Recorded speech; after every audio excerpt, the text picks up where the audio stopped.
Hello and welcome to our very special show, Crude Realities.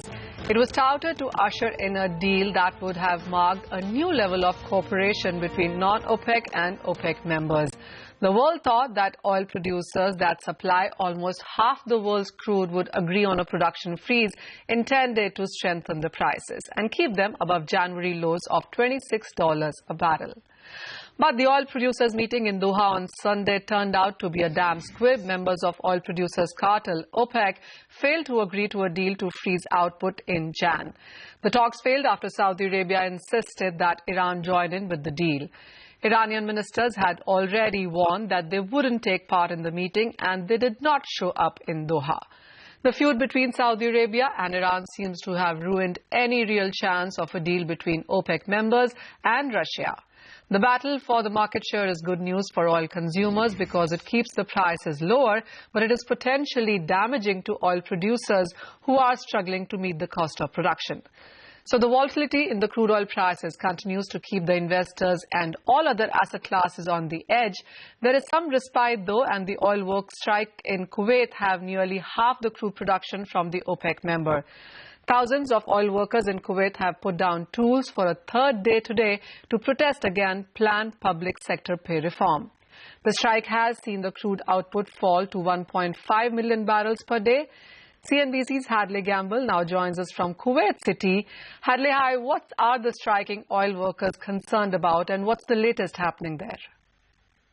Well, we're entering day 3 of these strikes. And of course, on Sunday, we saw half of the Kuwaiti oil and gas workforce walk off the job. These are Kuwaiti nationals. They say they're concerned about salaries. They're concerned about benefits being cut. This, of course, is a Gulf nation, oil dependent. And as we've seen over the last year or so, we've seen so many of these Gulf nations tightening their belts. And this is what these workers say they're very worried about. So the big question, of course, going forward now is how long is this strike really going to last? Many analysts suspect that it couldn't last more than a few days, that they're going to have to come to the table, bring these workers back on board, and start the process of negotiations. But the question, of course, as well is how far is the government really willing to push them? Because essentially what we've heard from the government over the last couple of days is a very firm line. They've even said that they might bring in more expat workers to fill in the gap. And of course, they've also said that this is a threat to national security. Oil and gas, of course, oil particularly being a lifeline for this economy. These oil and gas workers walking off the job, they say that this is something that is a legal issue. They plan to take legal action if these guys don't get back to work. So a third day of strikes here in Kuwait, though so many people that I've been speaking to do say that this can't last more than a few days, guys. Hadley, thank you so much for that. Well, this could turn out to be a short-term cheer, as Hadley was pointing out as well, as markets would soon refocus on the global glut given the failure of major exporters to agree on an output freeze. So where does that leave crude? To discuss that, we have with us now U.S. energy expert Narendra Taneja. Tushar Bansal of FGE Singapore also joins in. Azleen Ahmed of Argus Media and Chris Main of Citi also join us on the phone line. Let's start with you, Tushar, first of all. And what's your sense on the Doha Meet? I mean, it hasn't yielded any results at all. Were you expecting that? And from here on, what are the major cues that you would want to watch out for crude? We were never expecting anything to come out of that meeting. In any case, the freeze doesn't really mean much for the markets. What it means is everybody keeps producing at the same level or maybe slightly higher level, and everybody races to a higher level and then tries to freeze there. So overall, it does absolutely nothing to ease the supply glut in the market whatsoever, if an agreement is reached, even then. If an agreement is not reached, which we expect anyways, which is what has happened, nothing changes. Effectively, it has no impact other than any psychological impact. And that, of course, continues to play quite huge as far as the crude prices go, because we have seen huge volatility and prices up nearly 50% from Feb lows ahead of this meeting in Doha, and which hasn't yielded any results at all. Chris, what's your sense? I mean, would you say that there's a question mark now on OPEC credibility because they haven't been able to reach to any level here? Of course, it wasn't an official OPEC meeting, but having said that, 15 of their members were present. Yeah, I think there was already a big question mark over OPEC's credibility coming into the meeting. You just look at what has happened in previous meetings, and going into this one, it seemed there was some faint optimism in the market that there may be some form of a deal, but now, the credibility in OPEC, it just continues to diminish further. I think the key thing that you now see is that oil policy in the kingdom now seems to be centered around the Deputy Crown Prince Mohammed bin Salman, and he appears to be in part pulling some of the strings there. So he's of the view that the Saudis do not want to cede market share, and the one they don't want to cede market share to in any way is the Iranians. So if they are ramping up output, it's extremely unlikely you're going to see any change in tack from Saudi. Chris, this was the first... Absolutely. Chris, this was the first time in decades that you saw the big producers come on the same table, whether it was the OPEC or the non-OPEC, and we haven't really seen any agreement come out of that. Anytime soon that you see this kind of a meeting coming in, these people continue to have a conversation, any agreement on output at all? I think there's still very unlikely. Two reasons. One, the big elephant that's not in the room is U.S. shale. U.S. shale producers are never going to be part of this agreement, and now they make up, as a liquids producer, it's the number one in the world. And the second, even best case scenario, you do get some form of freeze with the Russians, the Mexicans, 2 times of that. And particularly the Russians, they just produce more, and it's a non-binding agreement. So in terms of actually anything material coming out. Chris, stay on with us. Let's also get in one more voice. And joining us now is Fadel Gate, who's Senior Energy Strategist from Oppenheimer Asset Management. And he joins us on a phone line as well. Fadel, hi. Such a pleasure to have you. What's your sense on what happened in Doha? I mean, it hasn't yielded any result. And would you see, as Chris was also pointing out, that even as the OPEC and the non-OPEC members were present there, the big elephant really is the U.S. shale output? Well, not only the U.S. shale, but you have to know exactly what is driving or what's the motivation for the Saudis. Saudi Arabia is playing a high-stake game. In my view, they are trying to use oil as a weapon to basically offset the impact on the region from Iran and Russia. So the ultimate goal here is to keep oil prices as low as possible for as long as possible in order for both Iran and Russia to, back down. Saudi Arabia has foreign assets that can bridge the budget gap for another 4 or 5 years. Russia is running out of cash probably by the end of next year.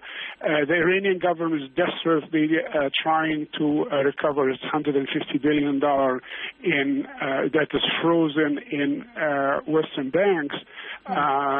But they have no intention whatsoever participating in any freeze. The freeze itself was not strategy. It was basically a smoke screen for Saudi Arabia to continue to produce oil at near record levels, as well as Russia, as well as Iraq, as well as Kuwait.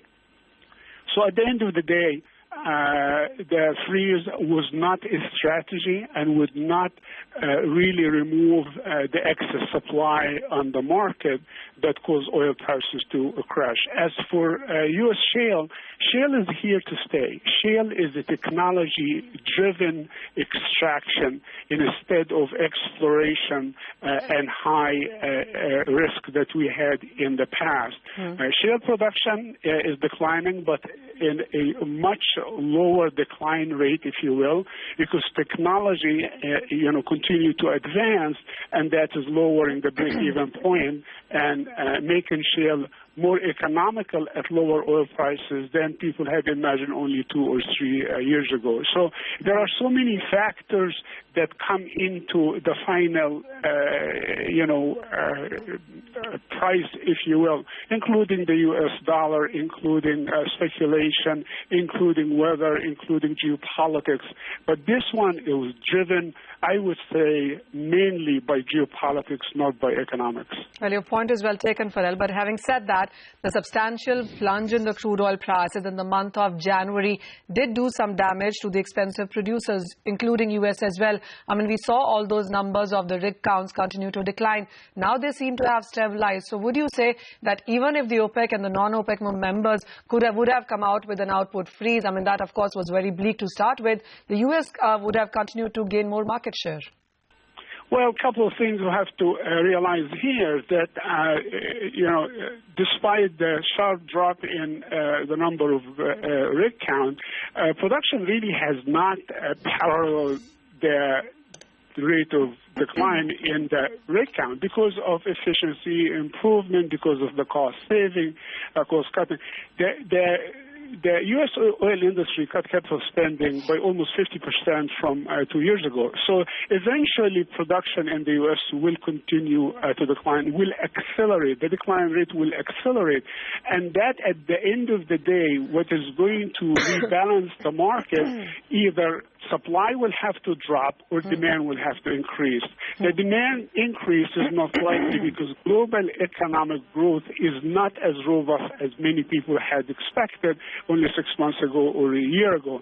On the other hand, the supply continue to be stubbornly high because companies and countries are learning how to live, with less.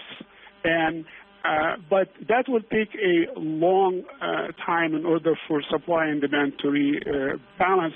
Probably another 12 months, probably a year and a half.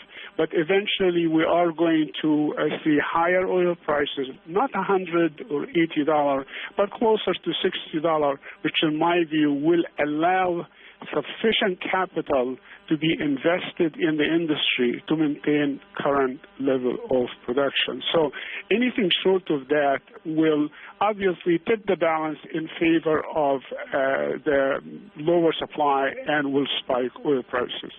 Fair point, Fidel. Actually, after $26 a barrel in the month of February, even $40 sounds really good. Tushar, coming back to you, what's your sense? Where do you see the prices headed? And how do you see the major amount of demand now coming in when you talk about 2016, 2017? Are you looking at Asia to really pump the prices higher?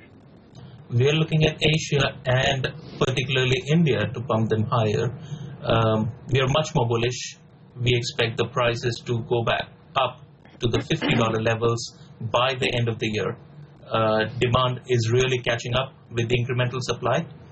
A number of outages are already happening, and there is continued uncertainty. There's no certainty Libya will come back, Syria barrels will not come back, Sudanese barrels will not come back. So these supplies are out of the market. There is some reduction in the other supply, but demand has started showing signs. I mean, just 1.5 years back or 2 years back, demand was growing by 300,000 barrels a day. Now, demand is growing by 1.6, 1.7 million barrels a day. So what we expect is that by the end of this year, demand will catch up. And this will lead to prices going higher in the 50s before the end of the year. Next year, further higher. And by the end of this decade, they will go back up to the $80 levels. We will, of course, watch out for those $80 kind of levels coming back. Remember, it was 115 in 2014 when we saw the crude oil prices trading there. But, gentlemen, stay on with us. We'll take a very short break. When we come back, we shall be continuing with our discussion with our experts on the other side as well.